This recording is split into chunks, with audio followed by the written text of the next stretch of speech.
নমস্কার, এসপিএন চ্যানেলে আপনাদের স্বাগত। আজকে অত্যন্ত গুরুত্বপূর্ণ ম্যাচ ছিল ক্যানিং স্টেডিয়ামে উত্তর 24 পরগনা এফসির সাথে অটো এফসি। এটা উল্টো 24 পরগনা অর্থাৎ দক্ষিণ 24 পরগনার দল। মেহতাব কোচ, এদিকে কোচ লাল কমল ভৌমিক। একটা মর্যাদার লড়াই ছিল।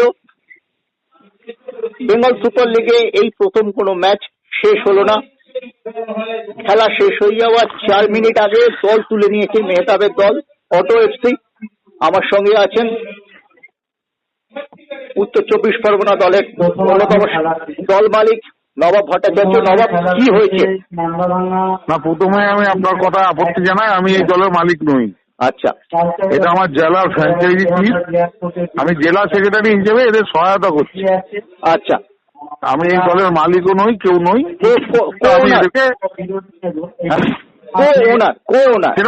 সেটা ফ্র্যাঞ্চাইজিরাই বলতে পারবে কে ওনার। তো আমার কথা হচ্ছে যে একটা ওই খেলাটা হচ্ছিল, খেলাটার মধ্যে ওরা আমরা 1 গোলে জিতছিল, আমাদের নটসুলসোনা এফসি 1 গোলে জিতছিল। তারপরে খেলার মধ্যে ওরা একটা ডিসিশন হয়, পেনাল্টি দেয়। দীপু রেফারি ছিল, দীপু রায় পেনাল্টি দেয়। তো যেখানটায় পেনাল্টি দেয় সেটা নিয়ে ও গোল পোস্টের পেছনেই একজন রেফারি ওরা দিয়েছে। এই ম্যাচে সব ম্যাচেই দিচ্ছে। তো গোল পোস্টের পাশে যে রেফারি দাঁড়িয়েছিলেন সেই রেফারি ওখানে দাঁড়িয়ে বললেন যে এটা পেনাল্টি নয়।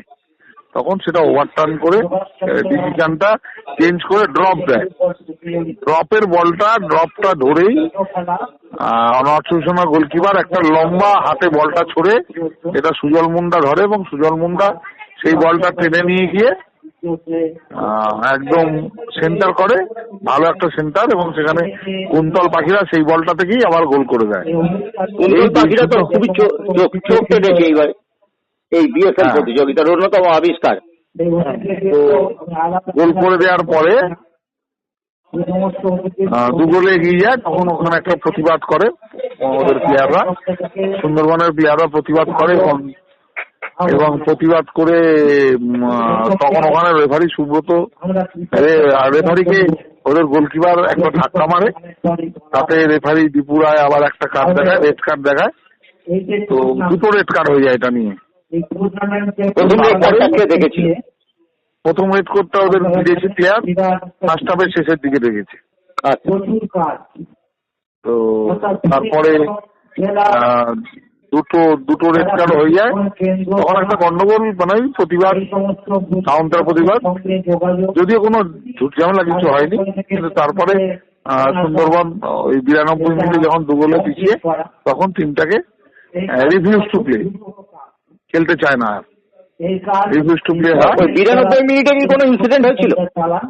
না, ওই সময় প্রতিবাদ, রেফারিকে ঘিরে ধরে প্রতিবাদ, রেফারি বক্তব্য বলা, যেরকম হয় খেলার মাঠে। সেখান থেকে হঠাৎ ওরা ডিসিশন নেয় রিফিউজ টু প্লে, খেলা খেলবে না বলে সিদ্ধান্ত নেয় এবং টিম তুলে নেয়। তারপরে রেফারিরা নিয়ম মেনে 30 মিনিট অপেক্ষা করে। এরপরে কি হবে সেটা তো যারা টুর্নামেন্ট কমিটির বক্তব্য। রেফারি রিপোর্ট ম্যাচ কমিশনের পেয়েছিলেন পীযুষ দা। আচ্ছা, আর এই যে গোল পোস্টের পেছনে যে রেফারি দেওয়া, এটা কি প্রথম থেকেই চলছে বেঙ্গল সুপার লিগে? হ্যাঁ, সব ম্যাচে, হ্যাঁ, এভরি ম্যাচে রেফারি 2টো লাইভ স্ট্যাম্প, 4th রেফারি ছাড়াও 2টো গোল পোস্টের পেছনে 2টো করে রেফারি, 2টো গোল পোস্টের পাশে 2টো করে রেফারি দিচ্ছে গোল লাইন ডিসিশন দিচ্ছে। এটা ফার্স্ট ম্যাচ থেকেই হচ্ছে।